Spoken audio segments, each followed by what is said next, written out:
ทุกคนถ้าเมื่อได้ยินได้ฟังธรรมแล้วเพิ่นเว้าความจริงของทุกชีวิตสรรพสัตว์ให้ได้รู้แล้วให้ได้ยินได้ฟังแล้วก็นำธรรมะนี่เข้าไปเปลี่ยนแปลงปรับปรุงชีวิตของเจ้าของเองคำว่าธรรมก็คือความจริงของทุกชีวิตสรรพสัตว์เกิดแล้วต้องแก่เจ็บตายเหมือนกันทั้งเบิดทั้งสิ้นบ่มีเปลี่ยนแปลงเป็นแบบมีเบิดธรรมะความจริงของทุกชีวิตการกระทำสิ่งใดเฮาก็ต้องได้รับผลของการกระทำสิ่งนั้นเรียกว่าสัตว์โลกเป็นไปตามกรรมฉะนั้นพวกเฮาต้องเป็นผู้นำของตนเองเฮานี่ทุกคนนี่ล้วนแล้วแต่นำตนเองมาเกิดเองบ่มีผู้ใดดลบันดาลให้เฮาเกิดที่เกิดเป็นเศรษฐีที่เกิดเป็นจาโจกคนในพวกคนขอทานสิรวยหรือสิปานกลางล้วนแล้วเกิดขึ้นจากการกระทำของเฮาเองบ่มีผู้ใดดลบันดาลแต่ว่าเฮานั่นน่ะบ่รู้ความเป็นจริงก็เลยมีแต่โทษสิ่งอื่นโทษสิ่งศักดิ์สิทธิ์โทษเทวดาว่าบ่มีตาบ่กูทุกข์กูยากคือบ่ดลบันดาลนั่นนี่ให้กูโทษพระพรหมว่าบ่เลตนเจ้าของหลายอย่างนั่นแหละอย่างว่าเวลากระทำสิ่งใดแล้วบ่ได้ดังใจก็โทษผู้อื่นว่าผู้อื่นขัดขวางเป็นน้ำอีนั่นเป็นน้ำบักนี่เป็นน้ำผู้นั่นเป็นน้ำผู้นี่แล้วก็โทษหลายๆอย่างโทษร้อนเกินไปแดดเกินไปโทษหนาวเกินไปโทษฝนตกโทษน้ำท่วมโทษไปเบิดนี่คือความบ่รู้นะฉะนั้นเฮาเมื่อได้ยินได้ฟังธรรมแล้วก็นำไปปรับปรุงความเห็นเจ้าของใหม่เด้อสัตว์โลกเป็นไปตามกรรมการกระทำทั้งปวงล้วนแล้วแต่เกิดจากจิตเจตนาคือความคิดเฮาเองเฮาเป็นผู้นำเฮาเองมาเกิดบ่แม่นผู้ใดนำมาเด้เจ้าของเองบ่สร้างเองจังซั่นล่ะ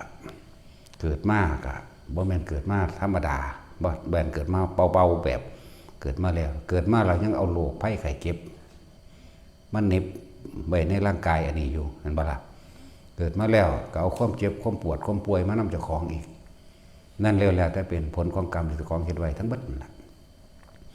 คนที่มีโรคมากๆอยู่ในร่างกายก็แสดงว่าไปลักไปปล้นไปยี่ไปฆ่าไปรังแกไปข่มเหงไปทรมานสัตว์ต่างๆที่ตัวเองเคยกระทำไว้นะกรรมอีหยังของกูเด้แม่นบ่ล่ะก็กรรมเจ้าของเฮ็ดเองแหละคือการกระทำของเจ้าของเฮ็ดเองโดยจิตโดยเจตนานั่นแหละจังว่าเฮาต้องเป็นผู้นำตัวเองเอาธรรมะเอาความจริงที่เพิ่นแสดงไปเปรียบเทียบกับประสบการณ์จริงในชีวิตจริงของเจ้าของเองต้องประเสียบเทียบเจ้าของได้บ่แม่นไปเปรียบเทียบผู้อื่นเด้ผู้อื่นนั่นน่ะเบิ่งจัก 10% เบิ่งเจ้าของ90นะเบิ่งเปรียบเทียบเบิ่งตรงใดเบิ่งตรงเจ็บแก่ปวดตายป่วยตายเหมือนกันนี่ความบ่ต่างกันเลยนี่เหมือนกันเบิดบ่ว่าสัตว์บ่ว่าคนสัตว์เดรัจฉานกับป่วยคือกันแหละเพียงแต่เฮาบ่เข้าใจมันทุกๆคนก็เกิดมาป่วยเบิดได้บัดนี้เศรษฐีร่ำรวยเพียงใดก็ช่างป่วยคือเก่าตายคือเก่าต้องพัดภาคจากสิ่งที่รักเหมือนกันเห็นบ่ล่ะต้องตายจากสิ่งที่รักสิ่งที่รักก็ตายจากเฮาเองนั่นแหละนั่นเรียกว่านำธรรมะนำข้อคิดนี่ไปปรับปรุงตัวเองสิ่งที่ควรปรับปรุงที่สุดคือความคิดคือความเห็นนั่นเองเข้าใจว่าล่ะสัมมาทิฏฐิคือความเห็นตามความเป็นจริงคิดตามความเป็นจริงพูดวาจาก็ต้องตามจริงอีก การกระทำก็ทำตามความเป็นจริงแต่ก็เป็นไปเพื่อความบ่เบียดเบียนให้ผู้ใดเดือดร้อนเสียชีวิตด้วยทรัพย์สินธรรมะกัมมันโตสัมมาอาชีโวก็ประกอบอาชีพมันได้ไกลช่างที่บ่เป็นไปโดยการเบียดเบียนให้ผู้อื่นเสียชีวิตและทรัพย์สินสัมมาอาชีโวสัมมากัมมันโตวายาโมความเพียรพยายามต่างๆก็ต้องมีความเพียรที่มันเห็นเป็นรูปธรรมจริงๆบ่แม่นเพียรพยายามที่สวดมนต์ขอร้องอ้อนวอนให้สิ่งศักดิ์สิทธิ์ดลบันดาลจังซี่สัมมาสติตรวจสอบระลึกนึกขึ้นหลังบัด คือเอาเรียกว่าสัมมาสติระลึกนึกนี่แหละที่ได้ทำแล้วก็หันกลับมาระลึกนึกโอ้ชีวิตจริงแต่เก่ากูทำท่านอย่างกับมิตรขอสัมพ่อกูบ่พ้นทุกข์จักเถื่ออยากได้หยังก็มีแต่ฝากความหวังไปกับสิ่งศักดิ์สิทธิ์มั่งกับคนอื่นมั่งบ่เข้าใจว่าตัวเองต้องเฮ็ดเองเนี่ยนี่คืออื่นสติระลึกผิดชอบชั่วดีระลึกหาเหตุที่เป็นหยังคือผิดหวังที่เป็นหยังคือ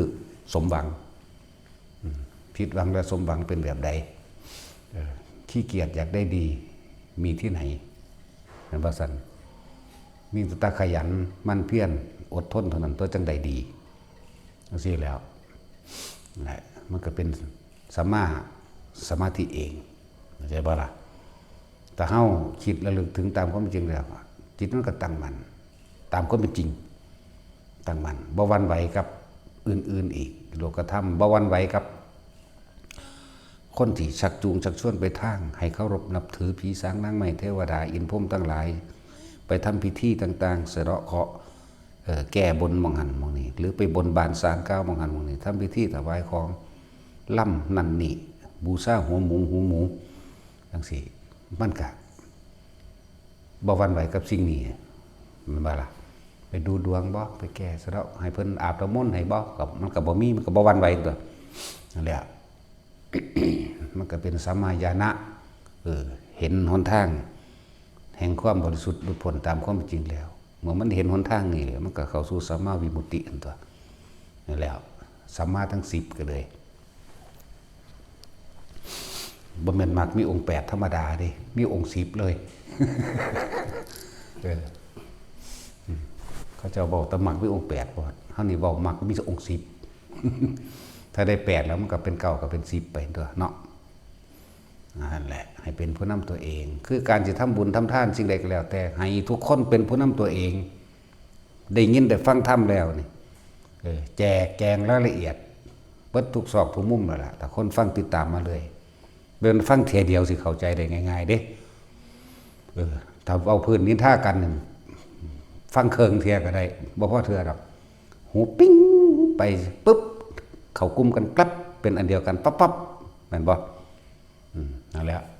ทุกคนเป็นผู้นำตนเองสิไปทำทานทางใดสิไปทำบุญทางใดลงใจเชื่อใจเจ้าของเองมั่นใจในสถานที่นั้นๆในครูบาอาจารย์นั้นๆก็ไปพระเจ้าพระเสนมันถามพุทธเจ้าว่าเฮ็ดบุญบางใดได้ผลมากพระเจ้าค่ะทำที่ตัวเองศรัทธาเด้เข้าใจว่าล่ะที่ตัวเองศรัทธานั่นแหละมันโล่งใจมันบ่เครือบแคลงมันบ่สงสัยแม่นบ่ล่ะที่ตัวเองเชื่อเอ้าองค์นี้แหละกูมั่นใจแล้วก็มั่นใจในตนเองนั่นเด้ล่ะแม่นบ่ซั่นไม่มีใครบังคับตัวนั่นแหละ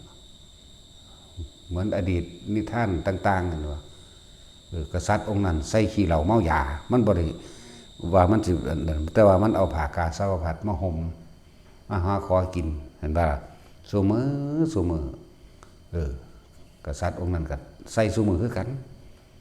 แล้วมีมื้อนึงก่อนสิตายจักเดือนนี้แหละบอกเสนาอมาตย์ไปเบิ่งดูพระองค์นั้นเพิ่นฉันมองใดเพิ่นอยู่เป็นจังไดความเป็นอยู่เพิ่นเป็นแบบใดเสนาอมาตย์มันก็ไปแอบเบิ่งนั่นบ่ล่ะ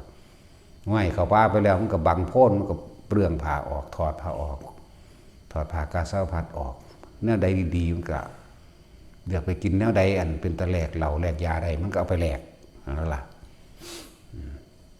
มันมาตัวที่บาดนี้อันเสนาอามาตย์อันนั้นย่านพระราชาเสียใจเด้เป็นจังไดเสนาอามาตย์หูยพระเจ้าค่ะพระอรหันต์องค์นั้นไปถึงนาทีป้าเป็นแดนที่สงบแล้วเหาะลอยขึ้นไปสู่อากาศว่าซ่านเห็นนะพระองค์นั้นเป็นพระอรหันต์นะทางนี้เปิดความปลื้มปิติคนพ้องสุยองเก่าขึ้นนั่นแหละก็แล้วลึกนึกถึง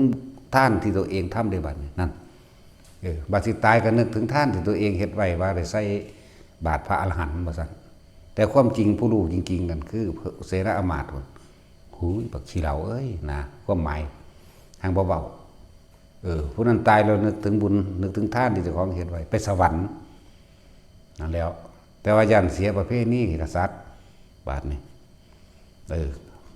เสนาอามาตย์พวกนี้ก็ขึ้นมาเป็นกษัตริย์แทนก็เลยต้องรักษาประเภทนี้การให้ท่านเอาไว้เห็นบ่ล่ะมันก็มีมากจังซั่นแหละแต่ว่าบ่ได้ให้โดยความศรัทธาเด้คือมันฝังใจอยู่แล้วว่าเจ้าของเคยเห็นแบบนี้คิดว่าผู้อื่นสิเลวทั้งเบิดเหมือนผู้นี้เข้าใจว่าล่ะเพิ่นไปเห็นนั้นพระอรหันต์จริงตี้พระพัจเจกคนบาทนี่ก็ใส่ไปเรื่อยแหละต่อมาก็ใส่ไปเท่านั้นก็คือการเบิดนั่นแหละนั่นดังสั้นแล้วต่อมาก็ว่าเรื่องโดยราชการนั้นนี่ก็แต่งให้ผู้หนึ่งแต่งให้อมาตย์อีกผู้หนึ่งถ้าพระอรหันต์องค์นั้นพระพัจเจกองค์นั้นมาให้เจ้าแต่งของใส่บาตรเสมอจะขาดประเภทนี้เด้อนั่นเป็นการรักษาราชประเภทนี้ไปได้บาดแต่ว่าเป็นประเภทนี้ของกษัตริย์เพิ่นเป็นกษัตริย์แล้วแต่ว่าในใจบ่ได้คิดถึงจักเทื่อหรอกในใจบ่ได้คิดถึงจักเทื่อเวลาบาดจะตายมากกับแบบเดียวกันล่ะถามเป็นได้ไปใส่บาตรพระอันนั้นน่ะบัดนี้ผู้นี้เว้าความจริงที่เป็นพระปัจเจกองค์ของแท้ผมติดตามเขาไปแล้วพระองค์ท่านมีกิริยามารยาทสวยงามเรียบร้อยแลซ้ายแลขวาเป็นอย่างดีเขาที่มุงบังแล้วเขาเหาะลอยขึ้นไปสู่อากาศคุณเราจะบ่พระไปชั้นบิณฑบาตอยู่ภูเขาคันธมาศพระเจ้าข้าทั้งใจมันบ่เสื่อจากว่ามันไปเคยเห็นมันเข้าใจว่าสิเป็นเหมือนกันทั้งหมดนั่นแหละตัวกูเลยแต่ก็บ่เว้าว่าในใจนี่เห็นบ่นี่เป็นเรื่องของใจทั้งเบิดนี่เห็นบ่เป็นเรื่องของใจเป็นเรื่องของจิตทั้งเบิดนี่เรื่องบุญเรื่องบาปนี่มันจะมาเว้าปันว่ากูบ่ฮู้หลายกูฮู้จักก็มึงคุณเด้คิดไปในใจมันสิอรหันต์แมงมาทั้งใดพวกขี้เหล้าเมายาหาคอท่านนี่ตายซ้ำตกนรกนี่ใส่บาตรอรหันต์แท้บัดนี้กษัตริย์องค์ต่อไปกับเสนาอามาตย์ผู้นี้ล่ะขึ้นมาเป็นก็เลยรักษาเป็นราชประเพณีของประจำเมืองจึงเกิดการดีมาเลยตลอดเห็นปะสร้างแล้วทุกอย่างอยู่ที่ใจเฮาท่านนายทุกคนนำไปตัดสินใจเจ้าของเอาเองความคิดนี่ไม่มีใครบังคับกันได้เด้ความคิดความเชื่อนี่บังคับบ่ได้เราจะเปรียบเทียบแล้วเหมือนดังว่าคนพวกนั้นอื่นๆแม้นสิมีสำเนาทะเบียนบัตรประชาชนเขานั้นทะเบียนบ้านเขาประชาชนเขาว่าศาสนาคริสต์หรือศาสนาอิสลามก็ช่างแต่ว่าเขาเข้าถึงความจริงแล้วอยู่ที่จิตเขาพุ่นเด้อยู่ที่ความเสื่ออยู่ที่ความลงโตอยู่ที่ความลงใจของเขาพุ่นเด้ว่านี่ต้องเป็นแบบนี้เท่านั้นเรื่องอื่นบ่เป็นแต่ว่ากระทำไปตามความอยู่หลอดของกายเขาซื่อๆเห็นบ่ล่ะทำไปตามสิ่งแวดล้อมทำไปตามนั้นซื่อๆเด้เพื่อความอยู่หลอดจะเฮ็ดไปนั่นแหละแต่ความจริงเขาก็ปฏิบัติธรรมเห็นป่ะคือมาหาเขาก็เห็นนั่นแหละบางคนก็มาถามว่าคนนี้เป็นศาสนาคริสต์ปฏิบัติธรรมได้ไหมบาดเขาถามว่าศาสนาคริสต์เนี่ยเกิดแล้วแก่ไหมเจ็บไหมป่วยไหมและตายไหมเกิดแก่เจ็บตายป่วยเหมือนกันนี่คือความจริงนี่คือธรรมไม่เกี่ยวกับศาสนานี่แล้วก็เขาก็อธิบายจังสี่ให้ฟังบ่ล่ะเวลามีคนรักไหมคนที่เขารักนะครับมีใครมั่งครับพ่อกับแม่แน่เวลาพ่อกับแม่ตายเนี่ยร้องไห้ตามไหมร้องไห้ทำไมจึงร้องไห้คิดถึงบุญคุณที่ท่านเลี้ยงมาแน่มันก็มีอยู่ไหมนะบ้าล่ะอย่างนั้นคือความจริงเด่นธรรมะก็เลยว่าความจริงเคยโดนทิ้งไหมเขาก็ถามคือกันเคยถืออันเมียป๋าบ่ถือผู้สาวถิ่มบ่เคยเสียใจไหมเสียใจแน่ก็เสียใจคือกันอยู่ไหมแม่บ้าล่ะนั่งสั้นแล้วเป็นยังคือเสียใจเอาเขายังงั้นเขายังงี้สั่นเห็นบ่ล่ะเขาตอบบอกให้ไม่ใช่เขายังงั้นอย่างนี้ตัวเองไม่ได้ดังใจจากคนที่เคยรักกลายเป็นคนที่เกลียดแมนบ่เขาถามแมนเป็นยังคือเกลียดเขาเพราะเขาไม่ทำตามใจตัวเองเพราะตัวเองคำว่ารักนั้นมันไม่ใช่รักนะว่า อันนี้หวังครอบครองไว้สนองตัณหาตัวเองแค่บำรุงบำเรอกามเท่านั้นนี่เขาบอกตามนี่เลยได้บ่แน่เขาเข้าใจความจริงอยู่ได้ล่ะโอ้เป็นอย่างสันอิลีกูนี่หึงหวงไว้แต่เอาผู้เดียวเขาเฮ็ดพิษใจกูเครียดเขาสมมึงบ่ได้หักเขาดอกมึงหักมึงเองแน่แม่นบ่ล่ะเอาเพื่อไว้สนองตัณหาตนเองใช่หรือไม่เขาก็เร็วอยู่เด้แม่นเด้เนาะแน่แม่นบ่สัตว์นั่นแหละเขาก็ฮอดบอกสอนตัวถ้าจะมีความใคร่หรือรักใคร่ใส่คนขอให้เอาความรักใคร่นั้นสร้างคุณประโยชน์เข้าใจบ่ล่ะเขาบอกจังซี่เด้พาบุคคลที่รักนั่นนะหาที่ใดก็ได้สร้างคุณประโยชน์ให้กับหมู่คนให้กับสัตว์หรือถ้าตัวเองมีมากช่วยเหลือแบ่งปันกับบุคคลที่รักนี่อย่าเอาเฉพาะความใกล้ในกาม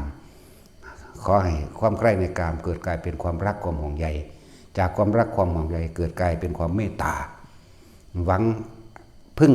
หรือหวังพานำพาบุคคลที่ตนรักเนี่ยผ่านความทุกข์ไปด้วยกันมันก็แนะจังซี่เด้อล่ะเขาก็เข้าใจอยู่เด้เนาะ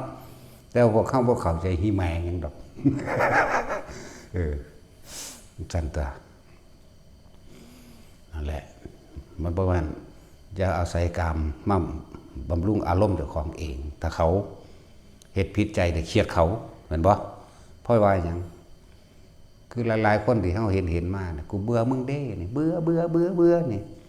ที่ได้มันเบื่อไม่ได้ดังใจได้นั่นเห็นบ่แท็กซี่ถือเพื่อนต่ำน้ำใดมันจะตายได้สแตกแดกเหล่าหามึงพวกผู้หญิงอย่างเนาะสมกูเบื่อมึงคักเนี่ยมันคนละเบื่อเด้กับเบื่อเห็นตามความเป็นจริงกับเบื่อที่บ่ได้ดังใจนะพวกธรรมะกันเบื่อโดยเห็นตามความเป็นจริงด้วยใคร่กำนัดความอยากได้อยากดีอยากมีอยากเป็นเนี่ยเห็นหยังเห็นเกิดเห็นแก่เห็นเจ็บเห็นตายแต่พวกนั้นมันบ่ได้แบบนั้นที่มันบ่ได้ดังใจที่เนาะก็หลายอย่างผู้ชายก็เหมือนกันมันอ้างว่ามีกำลังกว่าถ้าผู้นั้นผู้นี้นอกใจมันที่มันไปพอใจความใคร่ในกามในรูปร่างลักษณะท่าทางนั่นมันมีกำลังกว่ามันก็ตบก็ตีดีบ่ดีมันก็ฆ่าไปพร้อมแม่นบ่ล่ะมันบ่แม่นความรักเด้นั่นน่ะเป็นความใคร่อยากในกามเอาไว้สนองตัณหาตนเองจักบ่ล่ะเดี๋ยวถ้ามีความใคร่ในกามโดยอันดับต้นแรกก็มองเข้าไปลึกๆให้มันเกิดกลายเป็นความรักความห่วงใยลึกยิ่งกว่านั้นเข้าไปให้มันเกิดกลายเป็นความเมตตาเฮาสองคนจะหวังพึ่งพาทั้งสองคนน่ะเดินทางเข้าสู่ความพ้นทุกข์แต่สิเว้าเรื่องพระโพธิสัตว์นั่นน่ะห่วยในความรักของคนสองคนนี่สิตีแพ้ออกไปเป็นเมตตาหมดพรหมวิหารจักนำพาผู้อื่นให้พ้นทุกข์ไปได้ด้วยผลแล้วมันบ่เข้าใจดอกกันว่าทั้งสี่เนาะบ่แท็กซี่ นั่นแหละถ้าแพ้ไปได้ขนาดนั้นมันก็ดีแหละกระจายความรักกระจายความเมตตากระจายความกรุณากระจายความมุทิตาและกระจายความอุเบกขาออกไปหวังนำพาหมู่สัตว์โลกทั้งหลายให้ผ่านพ้นทุกข์อันเกิดจากการเวียนว่ายตายเกิดข้ามโอคะสงสารผ่านพ้นไปด้วยกันเนี่ยระหว่างคนสองคนนะมีปฏิญามีปฏิญญานำกันหรือปณิธานรวมกันทั้งสิ้นนะนั่นแหละ ประโยชน์อะไรที่เราผู้มีกำลังคือกำลังญาณเด้จากว่ากำลังแห่งความรู้โดยสติโดยปัญญาโดยพุทธะเด้กำลังแห่งพุทธะเด้จากว่าละที่เราจะผ่านพ้นไปเพียงลำพังแต่เราแต่เพียงผู้เดียวเราจะพาบุคคลผู้อื่นข้ามพ้นความทุกข์ยากลำบากจากการเวียนว่ายตายเกิดนี้ไปพร้อมกันเราจะพาทุกบุคคลทั้งหลายเหล่านี้ขึ้นสู่ธรรมนาวาแล้วพาข้ามทุกข์ทั้งหลายไปด้วยกันตั้งหากนั่นแหละคนละอย่างกันเด้กับคนทั้งโลกนั่นพระสันแล้วคนพวกนี้เห็นได้ทุกอย่างเด้เพื่อให้บุคคลผู้อื่นได้รู้ความจริงได้รู้หนทางได้รู้ความจริงนี่คือทุกข์นี่คือทุกข์เจ็บไข้ได้ป่วยไม่สบายนี่คือทุกข์ นี่ทุกข์นอกๆเล่นนี่คือสาเหตุแห่งทุกข์คือความอยากได้ดังใจแล้วไม่ได้ดังใจนี่คือสาเหตุแห่งทุกข์คือความอยากตัณหาและอุปาทานโอ้นี่คือหนทางดับทุกข์หรือทุกข์ที่ดับไปนี่ต้องปฏิบัติตามนี่มีความเห็นตามความเป็นจริงเสียก่อนเรียกว่าสัมมาทิฏฐินี่เขาจะเห็นบัดทุกอย่างเพื่อเห็นบ่นี่เพื่อแต่จิตใจของพวกเรานั้นว่างเป็นอุเบกขาเนี่ยจากบาลาเอิ้นว่าทรงพรหมวิหารสีกระทำสิ่งใดร่วมกันหรือสร้างสิ่งใดร่วมกันกระช่างล้วนแล้วแต่ประกอบไปด้วยเป็นประโยชน์เพื่อผู้อื่นเท่านั้นไปหันนั่นแหละอันนี้มันลึกเกินไปที่พวกเขาสิเข้าใจเนาะนั่นแหละมันแม่นความง่ายเพราะมันได้รักแนวมันนี่นั่นแหละ ถือว่าทุกคนต้องเป็นผู้นำของตนเองเด้อเป็นผู้นำตนเองตัวเองมาเกิดเองโดยตัณหาอุปาทานตัวเองก็ต้องเป็นผู้นำตนเองในการสลัดตัณหาคือความอยากของตนเองอันเป็นเหตุแห่งการนั้นวายแต่เกิดเป็นเหตุแห่งทุกข์เป็นเหตุแห่งเกิดแต่ก็มาแก่แล้วก็มาเจ็บป่วยแล้วก็มาตายนี่จักว่าล่ะตัวเองต้องนำตัวเองอาศัยธรรมะนี่แหละธรรมะนี่เป็นธรรมชาติของมีอยู่ธรรมะนี่บ่เคยตายเป็นจริงอยู่เช่นนั้นไม่เป็นอย่างอื่นนะสัตว์ทั้งหลายเกิดแล้วต้องแก่และเจ็บและตายสัตว์ทั้งหลายที่เวียนว่ายตายเกิดเพราะตัณหาอุปาทานเหมือนกันนั่นบ่ล่ะสัตว์ทั้งหลายถ้าจะให้พ้นทุกข์แล้วคือหมดความอยากก็บ่เกิดนี่คือความจริงเป็นอมตะยังสันบ่ได้เกี่ยวกับศาสนาบ่ได้เกี่ยวกับอินพรหมยมยักษ์ทั้งใดเลยนั่นแหละทุกคนซุมื้อนี่สิเฮ็ดกฐินสิเฮ็ดผ้าป่า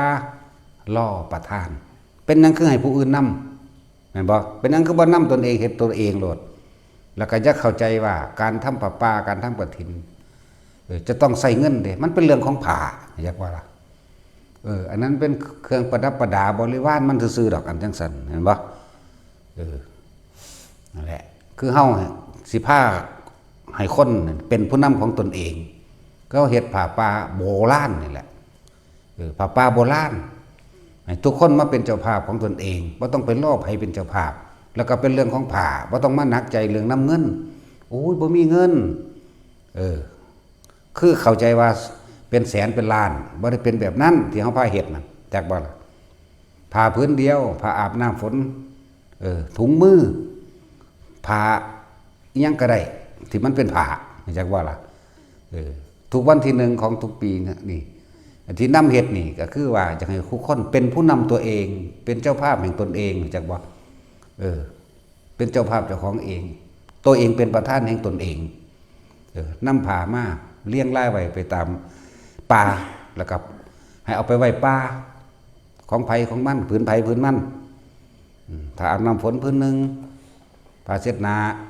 หรือไผมีถุงมือไผมีเสื้อไผมีหยังก็แล้วแต่เฮ็ดไปเถอะหรือใดๆก็แล้วแต่ที่เป็นศาสตร์เป็นหมอนเป็นบริวารก็อย่าบ่ล่ะเป็นบริวารของสิ่งทั้งหลายเหล่านั้นหมายถึงบริวารของผ้าบ่เกี่ยวกับเงินกับเงินต่างหากแต่ว่าเฮาบ่ได้เว้าเรื่องว่าสิเอาเงินเข้าใจบ่นี่ไปสิทานเงินก็ทานเฮาก็เอาทั้งนั้นแหละเฮาก็มาสั่งทุกอย่างที่ฮู้ที่เห็นนี่แหละนะ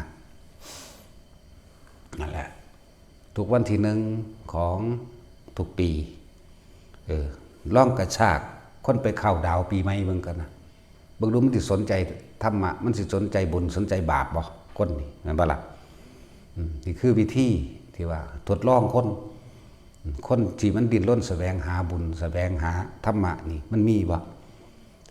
เฮาก็เลยทวนกระแสได้นี่ตามธรรมดาปีใหม่เขาสิไปเลี้ยงกันกินเหล้าเมายาแม่นบ่ไปเลี้ยงกันไปแฮปปี้นิวเยียร์มึงบ่จักบ่มึงแก่มึงเฒ่าไปเทื่อนึงละปีอีกต่อไปล่ะแม่นบ่ซั่นมึงสิแฮปปี้เฮ็ดหยังเนาะจังซั่นตัวนั่นแหละก็เลยว่าให้ทุกคนน่ะเป็นผู้นำตนเองเป็นเจ้าภาพแห่งตนเองผ้าโบราณก็คือว่าเป็นหยังคือว่าผ้าโบราณอีกอธิบายความหมายอย่างหนึ่งก็คือว่า1เฮาเป็นประธานแห่งตนเองในการนำตนออกจากทุกข์ด้วยการให้ทานผ้าป่าและ การให้ทานนี้ไม่จำเพาะเจาะจงแก่ปาติบุคลิกทานไม่จำเพาะเจาะจงว่าภิกษุสงฆ์องค์นั้นชื่อนั้นชื่อนี้บ่ได้จำเพาะเจาะจงจากเพิ่นแล้วแต่สงฆ์องค์ใดเพิ่นสิไปอธิษฐานเอาผ้าบางสกุลเอาผ้าก็ว่าไปบ่ได้จำเพาะเจาะจงว่าโอ้ยอันท่านให้หลวงพ่อมโนบนั่นแหละนั่นเป็นปาติปุคลิกทานมันจำเพาะเจาะจงเฉพาะคนผู้เดียวดีพวกท่านทั้งหลายเนี่ยผ้านี้นี่ข้าพเจ้าได้มาด้วยความสุจริตใจแต่ข้าพเจ้าขอถวายแด่หมู่สงฆ์คำว่าหมู่สงฆ์จะเป็นสังฆทานแล้วนั่นเป็นสังฆทานแล้วถ้าท่านมาเห็นแล้วขอให้ท่านจงนำไปโดยความชอบใจเถิดแล้วก็ขอผลทานบุญกุศลกรรมดีที่ข้าพเจ้าถวายผ้าผืนนี้จงถึงแด่มารดาบิดาของเจ้าทั้งหมดญาติของข้าพเจ้าทั้งหมดเจ้ากรรมนายเวรทั้งหมดตลอดทั้งสรรพสัตว์ทั้งหลายวิตุสุมานทุกมลบันเดียวมีก็อธิษฐานแบบนี้ตัวขอผลทานบุญกุศลกรรมดีจึงถึงแด่ท่านทั้งหลายสาธุว่างผ่าเข้าใจว่าล่ะนี่แหละจะว่าอยากให้ทุกคนเป็นประธานแห่งตนเองแล้วก็ท่านผ่านี่เป็นท่านเป็นสังฆทานไม่ได้จำเพาะเจาะจงบ่ได้ก็ต้องให้หลวงพ่อเนาะพวกนี้เขาสิปาหำอยู่ที่สันพวกพระหลายๆเป็น100นี่หลวงพ่ออันนี้จะกันสิไปใส่เบิดหันติมันก็ทับข้อตายมันตัวมันหนักเนาะนั่นแหละสงฆ์เวลาเพิ่นสิใส่ผ้าเพิ่นก็ต้องอธิษฐานใส่ผ้าบ่แม่นใส่ไปเลยแล้วก็บ่แม่นว่าสิไปเก็บเอาหลายๆผืนจักว่าล่ะบ่แม่นสิไปเก็บได้หลายๆผืนตามพระวินัยมันก็มีพรรษาของมันอยู่2 ชุดเท่านั้นแหละบ่ล่ะชุดบวช1กับชุดสำรองเท่านี้เองการเก็บนั่นก็บ่แม่นว่าสิไปเก็บได้เด้แล้วการใส่ผ้าเขาเจ้าก็ต้องอธิษฐานใส่จักบ่ล่ะพิจารณาการใส่ผ้าภาษาง่ายๆนั่นแหละปฏิสังขายโยนิโสจิวรังปฏิเสวามิคือกันนั่นแหละเห็นบ่ล่ะบ่แม่นอุ้ยพื้นนี่งามอุ้ยพื้นนี่ขี้ลายอุ้ยเนื้อบ่ดีบ่แม่นเราสิไปเลือกจังซั่นใส่ผ้าใส่ป้องกันเหลือบยุงร้อนและหนาวจากว่าล่ะป้องกันตัวนี้ในคำแปลมันก็มีอยู่หรอกนั่นแหละบ่แม่นว่าสิมาให้ตาหลวงพ่อนี่เป็นพวกเจ้าสิมาจำเพาะเจ้าจงหลวงพ่อก็สร้างหลวงพ่อก็อธิษฐานออกไปเป็นของสงฆ์คือเก่าจากบ่ล่ะสละออกคือเก่าถึงสั้นแต่ว่าได้2 ต่อได้เนาะ ต่อแรกมานี่ต่อ2เอาออกพุ่นได้บริวารพร้อมนี่ก็จะว่าดอกมันสิว่าอ้างเจ้าของเองแม่นบ่ซั่นเมื่อแต่ว่าอ้างเจ้าของจะอ้างไผแล้วเนาะ ก็เจ้าของฮู้อยู่มั้ยนั่นแหละบอกบ่บังความเด้นั่นแหละ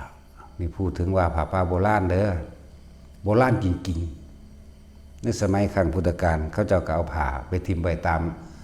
สมัยครั้งพุทธกาลก่อนที่อนุญาตให้นั่งวิสาขาถวายในวัดเข้าใจบ่บ่ว่าสิเป็นผ้าอาบน้ำฝนบ่ว่าสิเป็นผ้าจีวรหรือไตรจีวรผ้าอาบน้ำฝนนี่อนุญาตให้นั่งวิสาขาแม่นบ่ล่ะส่วนผ้าจีวรเป็นชุดผ้าไตรนั่นอนุญาตให้พระนางประชาบดีโคตมีเข้าใจบ่ล่ะนั่นแหละตะกี้บาดนี้ก่อนที่มีหมู่คณะสงฆ์หลายๆเป็นวัดเชตวันหรือว่าเป็นวัดของนางวิสาขาอาคาอย่างละกุดาคารต่างๆนั่นน่ะวิสาขารมาตาน่ะเป็นวัดของนางวิสาขาสร้างต่างหากอันนี้ว่า สมัยตะกี้คือผู้ใดสิถวายผ้านั้นนี่เขาเจ้าเสียไปไว้ตามกองขยะที่กองขยะยักเยื้อหรือพาดเอาไว้ตามป่าทิ้งเอาไว้ตามป่าเข้าใจป่ะล่ะเขาเลยเอื่นโบราณ 2,000 กว่าปีพุ่นแล้ว ก่อนที่มาเป็นผ้าป่าโดยมีประธานนะผ้าป่าโดยมีประธานก็คือผ้าของนางวิสาขาเข้าใจว่าจึงมีพุทธานุญาตมาเรื่อยๆแต่ว่านี่เขาต้องการคนเป็นผู้นำตนเองถ้าคนบ่มีตำแหน่งหน้าที่การงานสูงก็เฮ็ดพวกอันเป็นลูกจ้างหรือว่าพวกเลยเฮ็ดบ่ได้บ่มีประธานบ่แต่ว่าอันนี้เฮาให้เป็นประธานด้วยตนเองตัวเองต้องเป็นผู้นำตัวเองแม่นบ่ล่ะ นั่นแหละสมัยตะกี้พวกได้ก็ค่อยแต่ทำนั่งอยู่สาขาโจนมีมาแบบนี้กับว่าพิษที่มีประธานกับที่มีกรรมการก็ดีอะไรกับว่าพิษดอก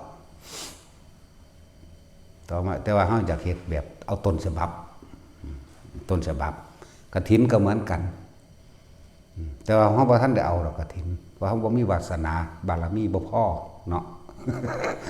เขาเป็นคนบ่มีวาสนาบารมีบ่ท่านได้เอาหังสิเอาอยู่ดอกนั่นแหละกฐินก็เป็นเรื่องของผ่านะแต่นี่เขาเอาเรื่องผ่าป่าก่อนนั่นแหละผู้ใดอยากถวายผ่าถวายตะกี้เอาไปกองไปตาม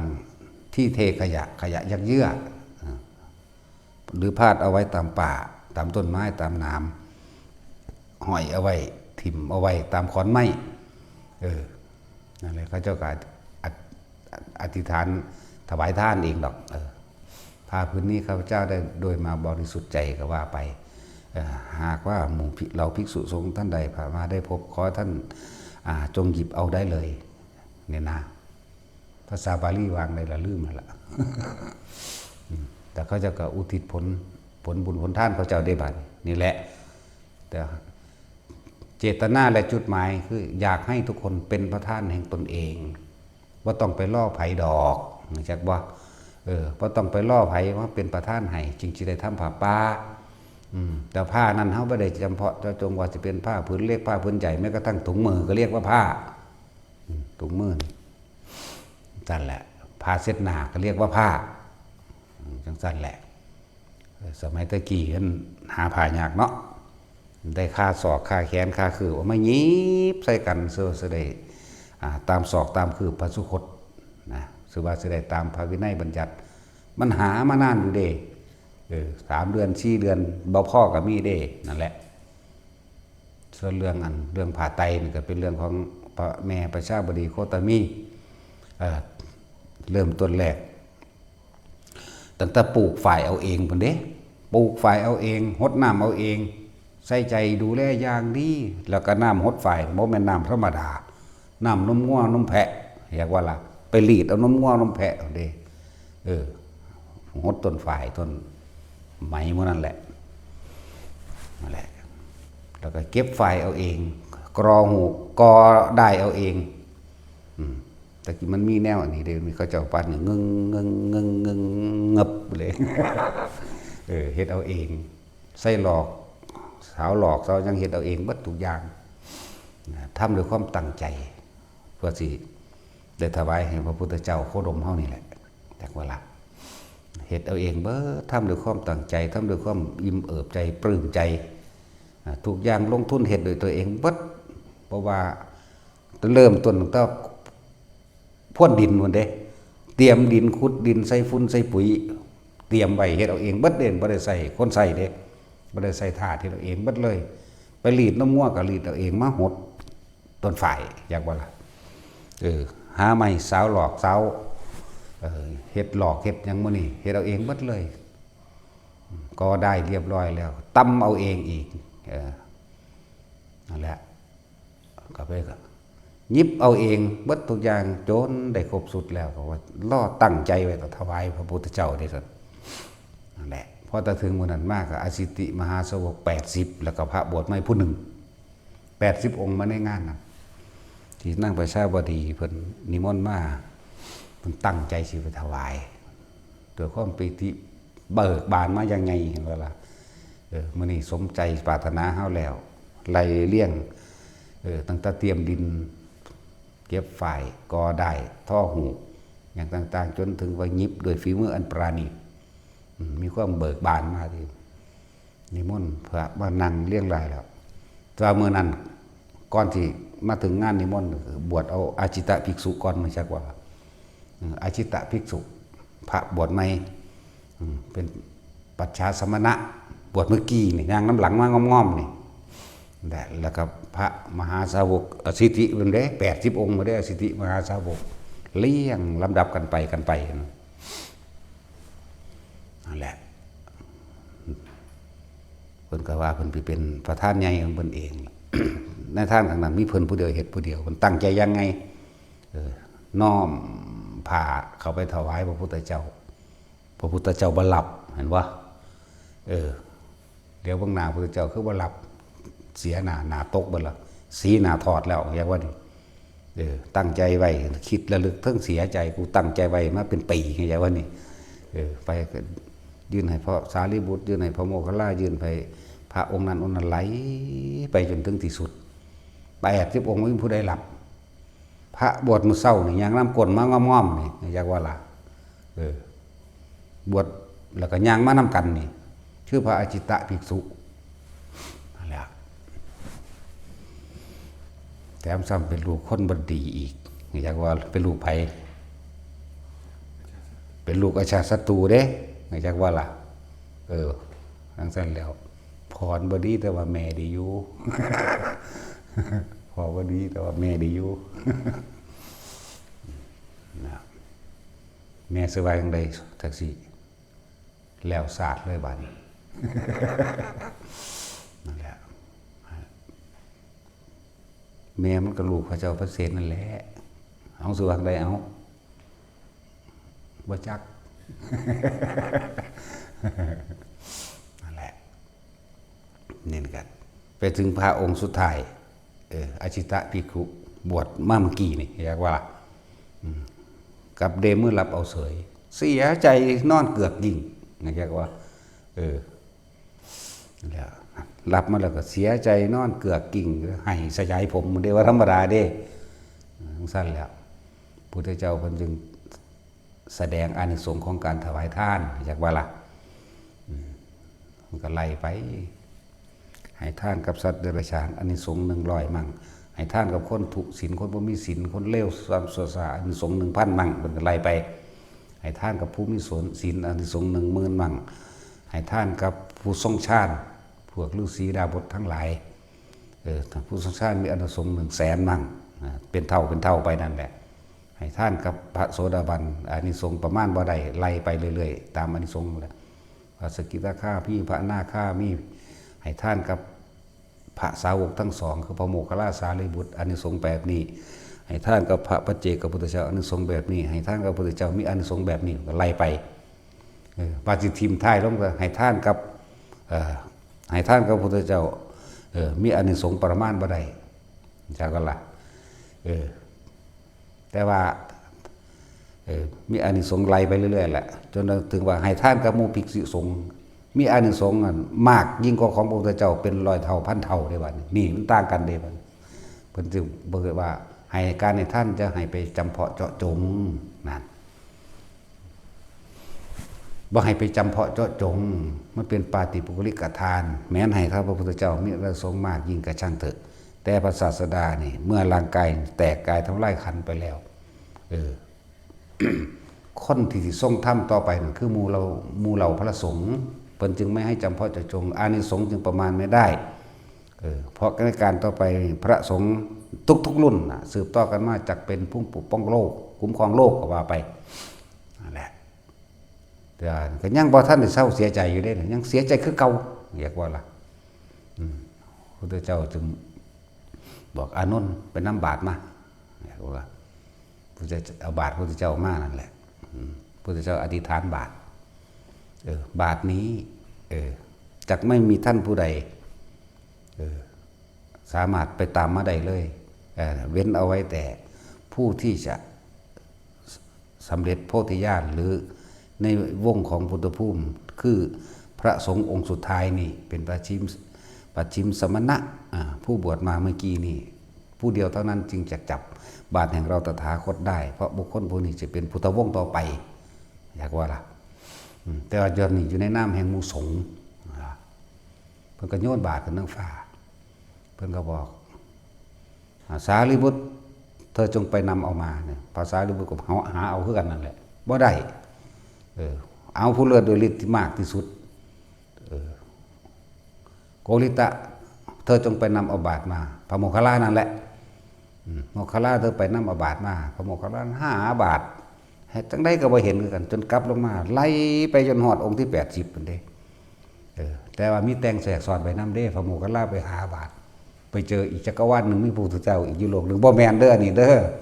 ลบทิมเด้อบ่มีเด้อในแสนโกฏโลกธาตุนี่บ่มีจักว่าล่ะบ่มีหม่องเดียวนี่ตลกมนุษย์อันนี้นั่นแหละพวกอันหนังจีนมันเอาไปแต่งต่อดอกพวกนั้นโอ้ยมันสารพัดเหตุไปดอก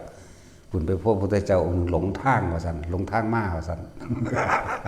พระพุทธเจ้าองค์นั้นเลยบอกพูนทางของเจ้าพูนเลยเห็นบ่น้อยๆพุ่นเป็นแสงแบบๆอยู่พุ่นประสาน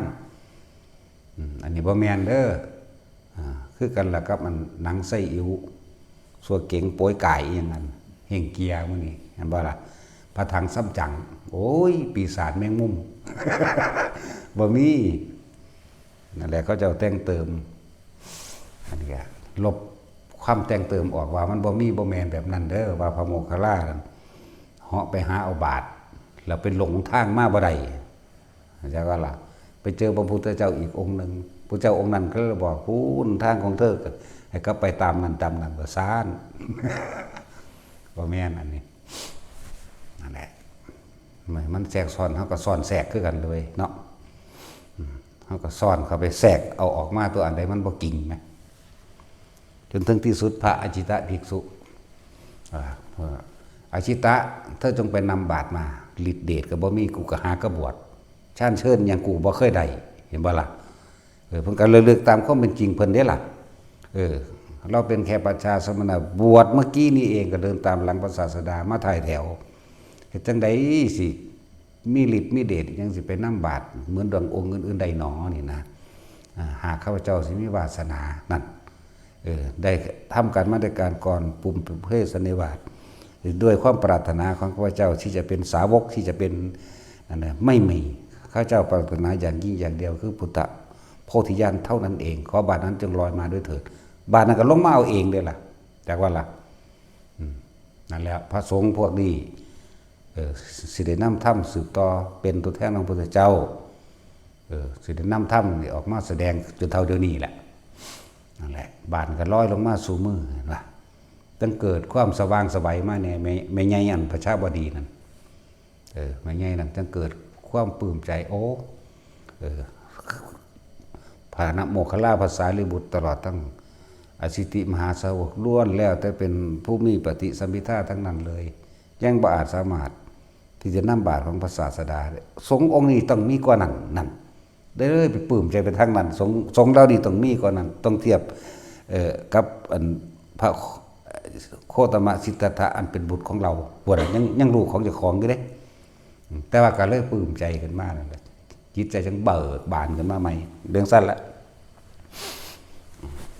เพิ่นก็บ่ได้นำพาไปใส่ดอกพระอจิตะภิกษุนั่นก็ดีอยากว่าล่ะเพิ่นก็นำผ่านไปฉีกออกเฮ็ดเป็นเพดานกั้นหม่องพระพุทธเจ้านอนแล้วก็เฮ็ดเป็นผ้าม่านกันตามหน้าต่างแน่เป็นเครื่องประดับประดาที่มันเป็นเศษเหลือมากก็ทำผ้าเช็ดเท้าอยากบ่ล่ะเรื่องสั้นแล้วเมื่อนั้นเรียบร้อยหรือบูชาคุณของพระพุทธเจ้าระลึกถึงพุทธคุณสารพัดระลึกถึงอาการวัตตสูตรอยากว่าพุทธคุณน่ะนะระลึกถึงบทนั้นแล้วผ้าเนี่ยเกิดแสงประกายออกสีแดงจ้าเต็มทั่วห้องมีแสงสว่างเกิดขึ้นเพราะพระอาชิตะภิกษุนี่กล่าวคำสัจจะอยากว่าล่ะข้าพเจ้าเป็นเพียงแค่ประชาสมณะนะและผ้าผืนนี้ไม่ได้ถวายโดยเจตนาของท่านแม่ประชาบดีโคตมีเจตนาถวายกับเราก็ไม่ใช่เรานี่เพิ่งบวชเข้ามาเนี่ยคิดว่าทำสักตัวหนึ่งก็ไม่รู้ฌานสักตัวก็ไม่รู้ศีลสักตัวก็ยังไม่รู้นี่นั่นแหละเพิ่นใส่สัจจะการบูชาของข้าพระเจ้าในครั้งนี้นะจะเกิดให้ข้าพเจ้าได้สำเร็จพระโพธิญาณเนี่ยเป็นพระเจ้าองค์ใดองค์หนึ่งในการข้างหน้าได้นำธรรมของพระศาสดานี้ตามความจริงนั้นขอแสงสว่างจงปรากฏเถิดปรากฏขึ้นนะมันจ้าขึ้นทั่วห้องเลยเต็มวัดนั่นแหละจากว่าแสงสว่างเต็มวัดเลยมึงนั่นแหละพระพุทธเจ้าก็เลยใส่ได้พุทธธรรมนายให้ต่อไปอาชิตะภิกษุนี่สิได้เป็นพระเจ้าองค์ในการข้างหน้าชื่อว่าสีอริยเมตโยนะก็ดังสั้นละจังหวะเขาว่า จะจำเพาะเจ้าจงเอียงเถาะเฮาบ่รู้ดอกพระสงฆ์องค์ใดองค์หนึ่งอยู่ในหันสิได้เป็นพระพุทธเจ้าองค์ต่อไปก็ได้เห็นบ่ไม่เป็นบ่เป็นก็สร้างหน้าว่าตั้งแต่เพิ่นนำธรรมะคือความจริงออกมาแสดงได้บ่ได้นำคนผิดทางแหมเห็นบ่ซั่นจังว่าให้ทุกคนนี่พูดถึงที่มาของคำว่าผาป่ามันหลายพอแต่สิยกคำว่าผาป่าโบราณต่างๆโบราณแม้ข้างการสมัยพระพุทธเจ้าเฮาก่อนที่จะเป็นพุทธเจ้าเป็นพระโพธิสัตว์มือเป็นคนหาฟืนหาของป่าไปเก็บเห็ดหมดแหละมันพอได้เลี้ยงชีพสมัยนั้นบ่มีพุทธเจ้าสำตัวมีพระปัจเจกเป็นเห็นพระปัจเจกองค์หนึ่งจะล่างยิบผ่าอยู่ว่าผ่ามันขาดซอกคือเบิ่งแล้วโอ้ยผ่าบ่พอเด้นี่นะไปค้ำเบิ่งผ่าดำตั้งหัวของเจ้าของเองแต่เพิ่นบ่รังเกียจเพิ่นคือสิรับของเฮาจากเรามั้งว่าผ่านี่เป็นของคนทุกข์คนยากเป็นของคนจนนะเลยน้อมผ่าเข้ามาเรื่องหัวตะของไปถวายกับพระปัจเจกโอ้พอดีหาอนุวาตของเฮากำลังขาดพอดีเลยกับโมทนาสาธุทั้งสั้นแล้วเพิ่นบ่ปรารถนาแนวอื่นเด้นะตอนนั้นก็ยังถูกขัดอยู่เด้มันก็ดีนั่นแหละผ่าพวกนี้ เฮ็ดให้ผ่าจีวรขององค์พระปัจเจกองค์นี้เต็มขอบารมีของข้าพเจ้าจนไปดูว่าข้าพเจ้าจักสำเร็จพระโพธิญาณเป็นนิมิตหมายเดี๋ยวเพิ่นอธิษฐานไปหันเด้เพิ่นบ่ไปผู้เดียวเด้และได้พาคนหมู่มากทั้งหลายขึ้นสู่ธรรมนาวาและพาข้ามโอคะสงสารนี้ไปด้วยกันก็สำเร็จทั้งสั้นแหละเนี่ยบ่ได้เกี่ยวกับผ่าเก่าหรือผ่ามีราคาบ่มีราคามันเป็นเรื่องของผ่านะครับว่าล่ะอันเรื่องผ่าเป็นเรื่องของผ่าแต่ว่าเรื่องที่สุดคือเรื่องของใจนี่เพิ่นสละออกจังสั้น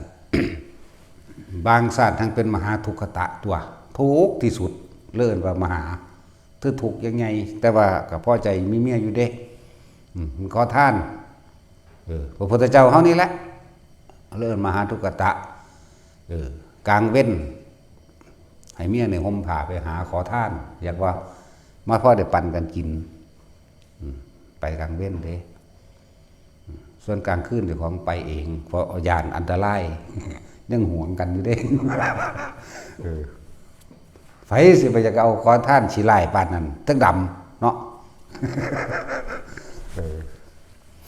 จันตัววันณะหรือว่าที่เขาวันณะต่ำสุดนั่นนะเขาหมายเอาอาชีพขอท่านนี่เป็นขอท่านต่ำสุดเป็นที่น่ารังเกียจเขาบอกไปแตะคนขอท่านเด้เขายันเขาแปดเปื้อนนี่แจ็คปะล่ะประเด็นยังห่วงเมียเจ้าของอยู่เฮ้ยเนาะตั้งดำตั้งอาบน้ำมังบ่อาบน้ำมังสั่นตัวก็สิงามเพิ่นนั่นแหละเนาะแท็กซี่แต่มึงยังเอาคือขี้เกียจหาวนี่เติมอยู่เอ้ย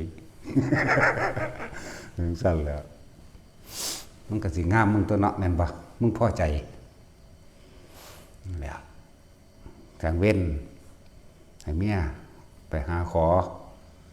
เวลาเขาให้ท่านคนขอท่านเขาโยนให้เด้แล้วแต่ในถ้าเศรษฐีให้เขาโยนให้เด้พวกบ่แม่นโพธิสัตว์หรือพวกที่รังเกียจนะจากว่าเศรษฐีบางพวกก็บ่ได้โยนแต่ว่าเขามีสิ่งหนึ่งในใจเขานั่นแหละเขาก็โยนให้พอใดพอสำนึกก็มาปั่นกันกินกลางคำมากนี่แหละก็สิว่าหา6 โมงเดี๋ยวพอจะได้หาเขาแล่งกินนี่แหละคือผัวก็ไปหาตัวจากว่าล่ะถ้าไปกลางคืนยันเขาปั๊มเมียเจ้าของเนาะเฮ้ยไปสิไปปั๊มเด้ขี้ไล่ปานนั้นจังซั่นแล้วแต่ว่าสมัยนั้นก็มีพระพุทธเจ้าอยู่เด้นั่นแหละจนถึงที่สุดกับพระราชาหรือกษัตริย์ในเมืองนั้นสัตว์ในเมืองนั้นนิมนต์พระพุทธเจ้ามาแสดงธรรมอยู่ถึง7 มื้อพุ่นเด้กษัตริย์องค์นั้นอยากฟังธรรมก็อยากฟังธรรมสิไปพร้อมกันก็เมียก็ไปบ่ได้เพราะว่ามีผ้าพื้นเดียวก็เอาแบบเก่านั่นแหละกลางเว้นนั่นน่ะก็ให้เมียไปฟังมีผ้าพื้นเดียวพอได้ห่อโตไปฟังธรรมก็ฟังไปแต่ก็มาบอกกันพระสงฆ์องค์นั้นเทศแบบนั้นองค์นั้นเทศแบบนั้นนะกลางคืนมาผู้ผัวไปจากว่าล่ะไปกลางคืนบ่ได้ยันเขาลักปั๊ม เอาความจริงได้นี่ก็เลยยันเขาปั๊มเมียเจ้าของเมียมันงามหรือทั้งดำนั่นแหละไปจนถึงมือที่7ในคืนที่7เรียกว่านะตัดสินใจกูทุกข์ยากมากนี่เพราะว่ากูบ่เคยให้ท่านตัดสินใจได้บัดนี้ทุกข์ยากลำบากเพราะบ่ได้เคยให้ท่านอหยังก็แล้วแต่เอามื้อนี้ตัดสินใจเริ่มคิดตั้งแต่ทุ่มนึงเริ่มคิดปฐมยามคิดสิไปคิดฮอดเมียโอ้ยกูจะให้หยังเนาะเมียกูจะอดตายเนาะแล้วบ่กล้าถวายเข้าใจบ่นี่ฮอดมัชชิมยามตัดสินใจได้ครึ่งนึง กูสิถวายคิดฮอดเมียอีกนี่เป็นห่วงเมียเห็นบ่สิเอาหยังเนาะไปใส่ขอทานเขาสิกินสิไปป่าโตจังซั่นน่ะยังห่วงเมียอีกแต่ว่าสุดท้ายพุ่นล่ะฮอดปัจฉิมยามอย่างวันนี้คอนสิแกล้งปัจฉิมยามเรียกว่าค้อนสิแกล้ง พวกเขาสิเข้าใจว่าเนาะผมบ่เข้าใจก็สร้างของเด้เนาะนั่นแหละคอนสิแจ้งตัดสินใจสุดท้ายแล้วเป็นอะไรก็เป็นเอาไว้ก็พระราชาก็นั่งอยู่ทั้งในอีกหม้องนึงเขาเอาม่านกันไว้เด้พับผ้าอย่างดีตัดสินใจถวายแด่พระพุทธเจ้าเด้ซั่นพอถ้าถวายแล้วก็ห้องขึ้นสุดเสียงเลยเราชนะแล้วเราชนะแล้วเด้ซั่นชิตังเมขึ้นกษัตริย์ก็ตกตะลึงทึ่งผืดว่าบักนั้นมันเป็นอีหยังไปถามมันเบิ่งกูมันเป็นบ้าอีหยังมันชนะแบบใดกูเป็นกษัตริย์กูไปรบมาได้ล่ะกูชนะได้กูจึงเอาพระศาสดานี่มาฉลองชัยโดยการทำบุญเห็นบ่ล่ะนั่นซั่นแหละก็เสนาอามาตย์ก็ไปถามมหาทุกขตะเจ้าชนะแบบใดขึ้นชื่อว่าผู้ชนะแท้คือกษัตริย์ได้เป็นรบมานี่ได้เมื่อได้ชัยชนะขึ้นมาแล้วจึงมาจะร้องเรียงพระสงฆ์องค์เจ้าได้ดีก็เลยถามเราชนะแล้วเราชนะความตระหนี่เพิ่นก็เลยว่าความจริงของเพิ่นเองเมื่อปฐมยามข้าพเจ้าปฐมยามจากบ่นี้ข้าพเจ้าต้องการสิถวายผ้าแต่ก็มีความคิดขึ้นว่าถ้าบ่มีผ้านุ่งเมียก็สิบ่ได้กินข้าวก็เลยมีความตระหนี่ที่เหนียวอยู่ก็อดกันไปฟังทำไปจนถึงมัชชิมยามหมายถึงเที่ยงคืนอยากว่าล่ะก็ตัดสินใจสิถวายอีกกลับขึ้นมาคิดถึงตัวเองตลอดทั้งพร้อมพระราชาของข้าพเจ้าเองพระราชาเจ้างามปานนั้นบ่ว่า อันนี้แซวเพิ่นซื่อๆหรอกโอ้ยก็ดำๆมันแหละคือเพิ่นก็สิงามเพิ่นตัวเพิ่นว่าโอ้ยสวยดุจดังนางฟ้านี่ว่าไปแล้วจังซั่นแหละจนถึงที่สุดท้ายแล้วตัดสินใจว่าข้าพเจ้าเกิดมาเป็นคนทุกข์คนยากมีความลำบากขนาดนี้ต้องขอท่านกินทั้งสองผัวเมียทั้งที่มีผ้าแค่ผืนเดียวตอนกลางวันให้เอาผ้าให้เมียนี่ไปหาขอท่านมาพ่อได้ปั่นกันกินตอนกลางคืนก่อนที่สิค่ำนี่แหละผู้ข้าก็เป็นผู้ไปขอมาเองนั่นเมื่อกษัตริย์ได้ยินได้ฟังก็เลยประทานผ้าให้สักว่าผ้านี่ถวายพุทธเจ้าเลยเด้ประสัตโอ้ก็น่าเห็นใจมันเด่นเลยประทานผ้าให้2 ผืนเอานี่ทั้งผัวทั้งเมียพวกเจ้าพากันใส่แล้วก็ไปหาขอท่านก็กินพร้อมกันนั่นแหละสุดท้ายถวายพุทธเจ้าอีกนี่จักบ่ล่ะจนถึงผ้า18 คู่เด้ไทยเท่าไรก็ถวายเท่านั้นถวายไปถวายเรื่อยผ้านี่ก็เป็นราคาที่สูงขึ้นถึง100,000 กหาปณะก็ยังบ่เอาเห็นบ่ถวายพุทธเจ้าทั้งบัดก็ถวายมาอีกก็เลยขอเอาผ้าธรรมดาเดี๋ยวว่าเอาผ้าธรรมดาเนี่ยว่าไว้จะใส่กับพวกกับเมียแต่พวกกษัตริย์ก็เลยเห็นความสำคัญมันก็บ่แม่นคนสิรักกิโลบอย่างนี้นะเลยตั้งให้มาเป็นอันนักปราชญ์มาสอนธรรมเห็นว่าแล้วก็มอบค่าช่วยสมบัติให้ถึง16 ตำบลพุ่นเด้เอาเจ้าไปเก็บช่วยเอาเองด้วยกับเมียเจ้าต่อไปนี่เจ้าเป็นเศรษฐีนะแล้วก็เจ้าก็มาเป็นนักปราชญ์บัณฑิตสอนธรรมะอยู่นี่เนี่ยทางสั้นแหละความเป็นมาอีกอย่างหนึ่งคือการท่านบ่ได้จำเพาะเจาะจงที่เฮาเน้นที่เว้าเรื่องแม่ประชาบดีโคตมีเพิ่นจำเพาะเจาะจงอานิสงส์มันก็ถ้าสิพูดถึงแล้วให้ท่านพุทธเจ้าแม้น100 ครั้งเข้าใจว่านี่สู้ให้ทานกับหมู่สงฆ์แม้เพียงครั้งเดียวไม่ได้นั่นแหละ ให้ท่านพระพุทธเจ้าแม้น100 ครั้งสู้ให้ทานกับหมู่พระสงฆ์ไม่เพียงครั้งเดียวไม่ได้เพราะบ่ได้เจาะจงนั่นแหละอานิสงส์มันก็บ่มีประมาณนั่นแหละมันหลายโพดดอกสัจเว้าเรื่องอานิสงส์เฮาหังบ่ให้เอาดอกไปนิพพานแมงโลดจักบ่มันถูกมันยากเนาะ มันหลายโพดสัจเว้ามานี่เดี๋ยวสิว่าเฮารอเอานั่นเอานี่อีก แต่เอามาให้เอาแมงเบิดแหละ เนาะแต่สิเงินก็เอาทองก็เอาเพชรก็เอาของยังก็ได้แล้วแต่ว่าตามมันเป็นราคาเอามาใส่ประโยชน์ได้เอาแมงเบิดนั่นแหละเนาะแท็กซี่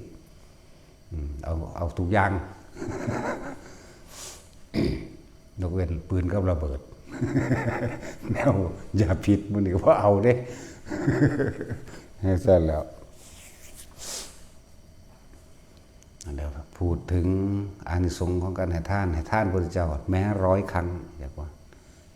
ก็ไม่อาจสามารถท่านให้เราหมู่พระสงฆ์ไม่เพียงครั้งเดียวแต่วันละบาทนี่ต้องสั้นแหละ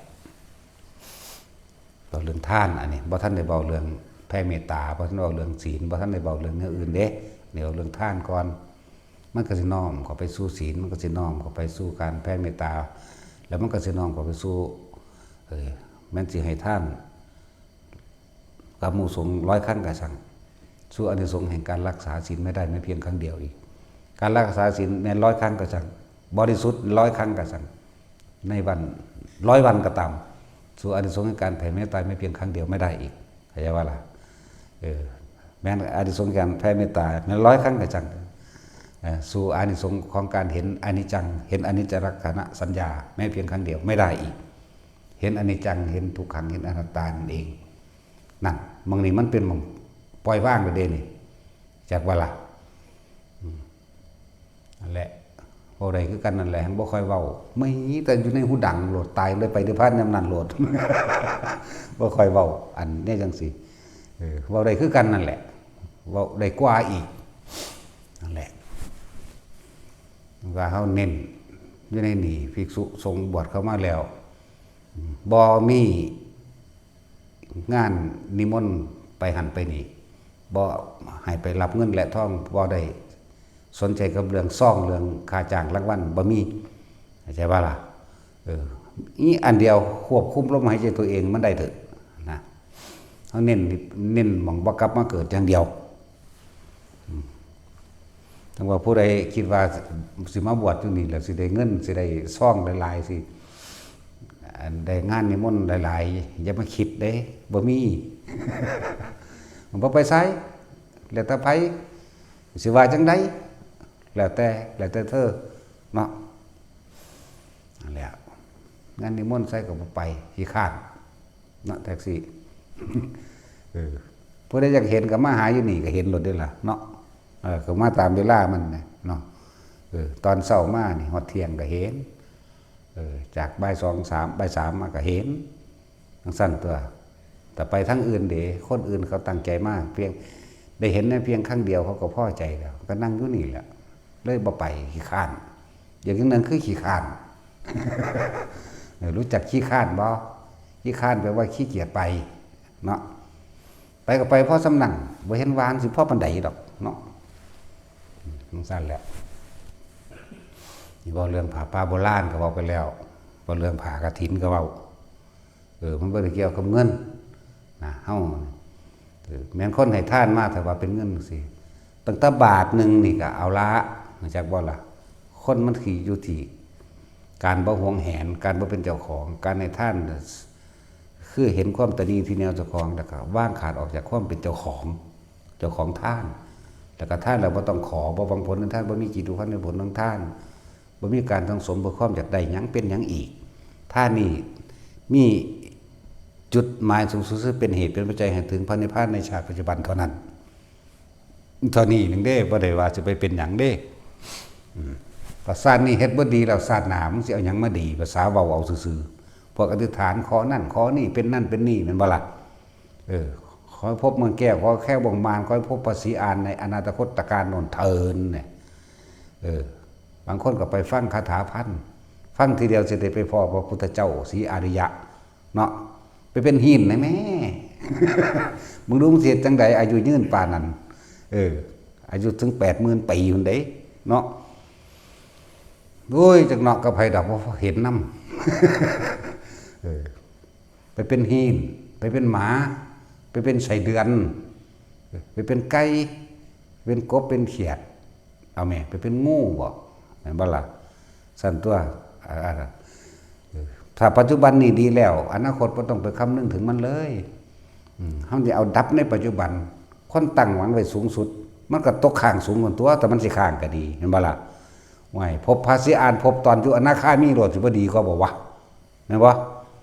นั่นแล้วจังว่าคนตายในลมหายใจมันบ่ลงมาอีกเพิ่นเทศนาเทศเดียวบรรลุอรหันต์เลยบรรลุแมงอยู่ทั้งอนาคามีพุ่นตัวเนาะเอาว่าแท็กซี่มึงบรรลุแมงตอนนี้เราเป็นหยังมึงเอาหยังหอดพุ่น กูบ่เอาได้บ่งั้นนั่นแหละเฮาหวังไปสูงหมายถึงพระนิพพานแล้วเฮาก็ถิ่มความหวังแล้วเฮาก็อยู่ในหูดังเฮาอยู่ในปัจจุบันนี้เองดูจังซี่แหละจะไปเป็นหยังหรือบ่เป็นหยังก็ช่างมันจักว่าล่ะมันตั้งไว้บังพุ่นแล้วมันกับบังไฟแต่มันสุดมือหมดแล้วมันก็คือไปสุดสูงอยู่ตัวเนาะเห็นบ่ล่ะโอ้หูจักมือว่าเนาะว่าเดี๋ยวคนผ่าการ แต่สินเขาหูจักมือเพราะเจ้าว่าเบิดมือมองใดมันก็ตกลงมาเอง บ่จักกระสร้างของมันก็ดอกเสียใจด้วยพวกเจ้านั่นเนาะผู้ใดบอกเจ้าเกิดมาอาภัพฟังบ่ออกหลายภาษาเนาะเหนือเขาก็ฟังได้ใต้เขาก็ฟังได้เห็นบ่ล่ะเขาได้เปรียบได้เขาได้หลายภาษาเห็นบ่นั่นซั่นแล้วพวกเจ้าบ่ได้รู้จักบ่จักมือบ่ มือนี่เป็นภาษาเก่าโบราณเด้มือแปลว่าดำเด้มือนี่แปลว่าทานเด้สมมุติเขาก็เอิ้นทานเนาะนั่นซั่นแล้วพูดถึงผ้าป่าโบราณเด้อเฮาบ่ได้จำเพาะเจาะจงกับภิกษุสงฆ์องค์ใดองค์หนึ่งเฮาบ่ได้เฮ็ดเป็นปาฏิบุคลิกทานบ่เจาะจงเฉพาะเฮานี่ให้ทานโดยสงฆ์องค์ใดองค์หนึ่งเข้าไปนะเพิ่นถือเอาแล้วก็เป็นอันว่าสำเร็จทานเฮาแล้วพูนพากันเอาไปขึ้นพาดไปตามภูเขาตามทางตามกกไม้ตามขอนไม้พวกนั้นแหละเฮ็ดไปนี่คือการหนึ่งเฮาต้องเป็นประธานแห่งตนเองใจเป็นใหญ่ใจเป็นประธานคือบ่เอาเจ้าของเป็นประธานแม่นบ่และการให้ทานจึงมีผลมากอานิสงส์มากเป็นสั่น เหมือนกับเรื่องของพระนางวัชชาวดีโคตมีเพิ่นทานให้ลูกเพิ่นมันเป็นปาฏิบุคลิกทานเด้ท่านให้พระพุทธเจ้าก็ว่ามีอานิสงส์สูงขนาดแล้วแม่นบ่ก็อานิสงส์ใหญ่ขนาดนั้นแต่ว่าหังบ่สุดเหมือนกับท่านในหมู่พระสงฆ์นั่นแล้วสั่นท่านให้หมู่สงฆ์โดยบ่จำเพาะเจาะจงมีอานิสงส์มากยิ่งกว่าทานให้พระพุทธเจ้าแม้100ครั้งนั่นสั่นแล้วบ่ให้มาจำเพาะเจาะจงคือคนเฮ็ดกฐินแหละสิให้พระเจ้าอาวาสเนาะมันจำเพาะเจาะจงเด้เห็นบ่ล่ะแต่ถ้าว่าสมัยตะกี้เขาเจ้าก็จับสลากนั่นบ่จับสลากพระเรวตะบอกมันเป็นผู้เลิศในข้างจับสลากอีหยังล่ะโอ้ยลืมซื้อแล้วละอันจังซั่นก็เลยใส่ซื้อผู้นั้นผิดผู้นั้นถูก อันลืมพระองค์นึงซะจับสลากนั่นเดี๋ยวเขาเจ้าก็เบิ่งโดยดุลยพินิจของว่าพระองค์นั้นขาดสมควรเปลี่ยนแล้วเขาเจ้าก็ยิบแล้วเรียบร้อยยอมยังเรียบร้อยแล้วก็มอบให้พระองค์นั้นพระองค์นั้นก็เอาไปการกฐินเอาเองไปอธิษฐานใส่เอาเองบ่ล่ะจังสั้นอันซุมื้อนี่จักแม่นหยังเจ้าอาวาสมันบ่มีหม้องสิใส่ไว้แล้วเด้แต่มันเอาไปขายเนาะส่วนมากสิเป็นสั่นได้พวกบ่ฝึกหัดปฏิบัติภาวนาเนาะเป็นเลือกผ้าดีๆมาสู้มีแต่กสิณครบสูตรเลยบ่ได้ย้อมบ่ได้ซักบ่ได้ตัดบ่ได้เย็บเนาะก็บ่เป็นหยังดอกครบก็ครบมันก็มีอยู่ในพระวินัยอยู่ก็บ่เป็นหยังดอกแต่ว่าถ้าสิว่าเอาตามพุทธกาลโบราณแท้ๆเริ่มเฮ็ดผ้าพื้นแรกน่ะปูนพระพุทธเจ้าเป็นผู้แง่เข็มสนเข็มเนี่ยจังสิตามันดีอยู่พระอานนท์เป็นผู้ออกแบบเพราะว่าพระพุทธเจ้าพาขึ้นไปเบิ่งพูนขึ้นไปทั้งเขาคิชกูฏอานนท์นั่นเลยยิบผ้าแบบนั้นเลยคือให้หน้าพวกเช่ามาคดนี่นะพระนุ่งก็จื้อได้ตัววันนี้โอ อ้เห็นแบบนี้บอกแบบนี้ละกว้างยาวเท่าใดเท่านั้นศอกเท่านี้ศอกก็ว่าไปเดี๋ยวก็มาเทียบใส่คือพระสุคตมั้งรู้จักพระสุคตพระผู้คนเสมอนี่เนาะพระพุทธเจ้าแหละคืบนี่คือพงเพิ่นมันสี่ได้บัดแขนหนึ่งเฮามันได้บ่ธรรมดาได้เขาก็เรียกว่าศอกหนึ่งคือเพิ่นนี่ก็เรียกว่าคือพระสุคตก็คือศอกหนึ่งนั่นเองจากบัลลังก์ตะกี้เพิ่นก็บ่ได้คือเฮาน่ะตำราก็ว่า16ศอกมั่ง18ศอกมั่งเนาะเท่าได้ก็สร้างดอกกันเป็นเรือนละกายเผาถิ่มนั่นล่ะเท่าได้ศอกก็เลยแม่นบ่เผาแล้วพวกเฮาก็สิเผาคือกันว่าต้องไปอันในรูปร่างลักษณะท่าทางดอกพุทธเจ้าก็คือพระธรรมนั่นแหละจังสิแม่นนั่นเป็นร่างกายเป็นกระบอกเสียงซื่อบ่ต้องไปเถียงกันดอกเรื่องเพิ่นเป็นรูปร่างลักษณะหน้าตาแบบใดก็ดีเนาะเอาแต่ว่าเพิ่นรอก็พอนั่นแล้วรอคือเฮานี่แหละเนาะแท็กซี่มึงบ่ยอมกูบ่แน่กูด่ามึงนั่นแหละเอาเป็นว่าคำว่ากามคุณใส่รูปร่างหน้าตาในการดึงคนเข้ามาฟังธรรมในการเพื่อให้เกิดเสน่หาแต่ว่าจะเอาธรรมะขึ้นให้นี่เลื่อนว่ากามคุณโดยรูปโดยรสโดยกลิ่นโดยเสียงจากบ่นี่ทุกอย่างเพิ่นสิ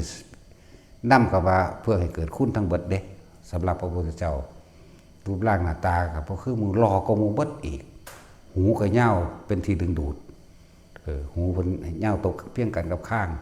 แต่ใบหูเพิ่นก็สามารถพัดวีได้อีกคือหูง่วงหูควายนี่แหมเวลามันไหลหินอยากว่าล่ะแบบนั้น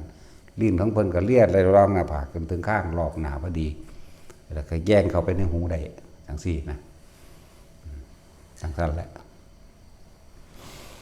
คือสิแต่ต้องมีอีหยังที่เป็นเครื่องถึงเพื่อดึงดูดคนเข้ามาโดยเสน่หาก่อนแต่ว่าก็นำนั่นแหละนำมันสิ่งที่มันเป็นกามราคะนั่นแหละแต่ว่าจะนำธรรมะเข้าสู่บุคคลที่เขามาหาเพิ่นได้โอ้มันบ่ธรรมดาเด้แต่ว่าแต่คนเห็นของเพิ่นถูกปิดกันไว้แต่ในวังเนาะพอเพิ่นหวงพอเพิ่นบ่อยากให้ไปทางใดหาแล้วคนกินข้าวจำปนยัดใส่ตาเจ้าของมันเด้เพิ่นรอจังว่าล่ะหรือว่ากินข้าวเช้าอยู่นี่จำปนเป๊ะๆว่านี่พอแต่เห็นอาปากน้ำลายอย่างเงี้ยโยนออกเรียกว่าจักว่าล่ะยัดกับข้าวใส่ตาเจ้าของมั่งเพิ่นเอ็ดหลงไหลเด้มันบ่ธรรมดาเด้ยัดใส่ตาเจ้าของฟันนั่นก็ยังบ่แสบอยู่ปากก็ยำอยู่แต่ว่ากุมบืนใส่ตาก็มีบางคนก็ยัดใส่หูบางคนก็อันยัดใส่หูดังมันนี่ก็มีเด้อันเป็นเรื่องจริงเด้แบบนี้สิมีอยู่2องค์แบบคนลงไหลในรูปร่างเพิ่นองค์หนึ่งคือพระกัจจายนะอยากว่าล่ะที่มีตำล่าว่าเพิ่นสาบตัวเองเป็นพระอ้วนๆนะเป็นพระสังกัจจายนั่นนะอยากว่าล่ะโอ้ยบ่แม่นดอกคนละองค์เพิ่นบ่ทราบตัวของอ้วนดอกแต่ว่ามันก็มีตำราแทรกซ้อนมาเพิ่นอธิษฐานนี่เพิ่นอ้วนจังซั่นจังซี่กันนะขนาดผู้ชายก็ยังมักแหมโอ้ยแต่กูเป็นผู้หญิงกูสิเอาผู้นี้เป็นผัวว่าซั่นเลยเกิดกลายว่าเป็นผู้หญิงอีหลีนั่นโดยอำนาจของเพิ่นเองหรือบุญของเพิ่นเองเด้อตอนเป็นผู้ชายได้ลูก2คนกับเมียนั่นเพิ่นพากันไปอาบน้ำที่พระกัจจายนะเพิ่นก็เที่ยวตุดงมาพันเดี๋ยวเห็นอีกอยู่ฝั่งฝากหนึ่งของห้วยนั่นแต่ทางนี้ก็หลงไหลไฟฟันอยากได้เพิ่นเป็นผัวที่เจ้าของเป็นผู้ชายแท้ๆก็ยังมักอยากว่าล่ะมันร่างกายเกิดกลายเป็นผู้หญิงที่แต่ก็บอกคนใส่คนสนิทเอาไว้ในเด้อเนี่ยเว้าเรื่องราวต่างๆปุ๊บหนีไปอยู่เบื้องอื่นก็ไปได้ผัวบัดนี้ตะกี้ได้เมียบัดนี้ได้ผัวคนผู้เดียวนั่นล่ะร่างกายมันกลายเป็นผู้หญิงเด้อล่ะก็ไปได้ลูก2คนอยู่พุ่นจนการเวลานานไปลูกก็จนใหญ่แล้วเพิ่นจึงเดินทางไปเมืองนั้นเมื่อเดินทางไปเมืองนั้นก็จังให้คนถาดนี่คนใส่นี่เว้าเรื่องเล่าให้ฟังเบิดตัวอันทำความเข้าใจกันแล้วกับผัวเพิ่นนี่อยากว่านี่ เว้าเรื่องเล่าให้กันฟังแต่ผู้หญิงเว้าผู้เมียเว้าตะกี้เป็นผู้ชายคือกันเว้ามันบ่เข้าใจเด้ก็มันเห็นผู้หญิงอยู่นี่เห็นบ่ล่ะก็เลยคนใส่เว้าเรื่องเล่าต่างๆก็เลยถ้าบ่สั่นถ้าบ่เชื่อก็พาเขาไปขอขมากับพระกัจจายนะดูเลยไปพอตาได้กล่าวคำขอขมาต่างๆพระกัจจายนะก็ว่าโทษนั้นจงไม่มีแก่เธอนั่นร่างกายเกิดกลายเป็นผู้ชายคือเก่าก็เลยเห็นโทษก็เลยขอบวชน้ำเพิ่นนั่นบวชแล้วก็บรรลุอรหันต์อยู่ดอกเมื่อบรรลุแล้วพวกหมู่ภิกษุทั้งหลายก็ล้อเลียนเด้อซั่นสมัยอันเป็นผู้ชายนะได้ลูก2 คนกับเมียนั่นกับสมัยเป็นผู้หญิงที่ได้ลูก2 คนคือกันนั่นตอนใดหักลูกหลายกว่ากันตอนเป็นผู้หญิงนั่นแหละเพราะว่าอย่างผู้หญิงมันได้อุ้มท้องเลยเนาะมันจู่จี้จุกจิกก็กันดีมันได้ประคบประงมประคองก็กันเวลากินนั่นกินนี่ก็ได้ยันตะผิดยันตะบ่มีน้ำนมให้ลูกคือเขาบ่ต่างกันดอกคือกันนั่นแหละกินกับกินปลาคอแน่ปลาเข็งแน่กินเนื้ออื่นก็ได้เดี๋ยวก็พิษพะคะอีกตายซะแง่ๆเขาอีกเนาะตอนแรกสิสมัยตะกี้เมื่อเดี๋ยวนี้ก็ลองเบิ่งแม่เป็นคือกันได้ล่ะกินทอดไข่ใส่ปลาคะผู้ก็ทอดอยู่เงื่อนหลังที่หาทั้งที่ถือกินสบอยไปแล้วก็มีกินผิดบางพวกก็กี้กระเทียมแล้วกินกับข้าวกับเกลือเนาะจันแล้วยากเอาอีกหลายๆรสอันพวกว่าออกลูกกำไรกูบ่เอาอีกแล้วกูบอกอีกแล้วได้ลูก15 คนพุ่นสั่นแล้วมันคือแม่ย่าเฒ่าเฮาแม่ย่าแพงโลหิตดีลูก16 คนพุ่นเนาะแต่ว่าบ่ได้เห็นตอนมันออกหรอกว่ามันเป็นรุ่นใดแล้วบุมีแต่ถามเป็นเด็กน้อยเจ้าคือได้ลูกหลายไทยแม่เอิ้นอีแม่เด้ไผก็เอิ้นอีแม่ไปเบิดนั่นแหละตะกี้ได้ตั้ง16 คนเจ้าคืออันเรื่องใดเจ้าคือหีเขี้ยวแต่ก็ว่าเด้เพิ่นบ่มีแนวเว้าหัวอย่างเดียวโอ้ยกูจะเป็นยอมบักกันนี่สิว่าไปเลยคือเพิ่นก็อธิบายได้เอ้าตะกี้มันบ่มียาคุมแบบบ่แม่นดอกเจ้าหีเขี้ยวว่านั่นนี่ก็ว่านั่นสั่นแหละมักซื่นมากอกเบิดอยู่ดีฮอดพวกฟังอยู่ทางนอกพุ่นเนาะแต่เว้าได้จังซี่แต่ว่าลู่ลมกันจังซี่งกงาเขามันจังสินอนหลับปะเฮาเนาะแต่เว้านิทานโอ้ยซื่นมากอกไผก็เลยเนาะนั่นซั่นแล้วเอาสัพพะทาน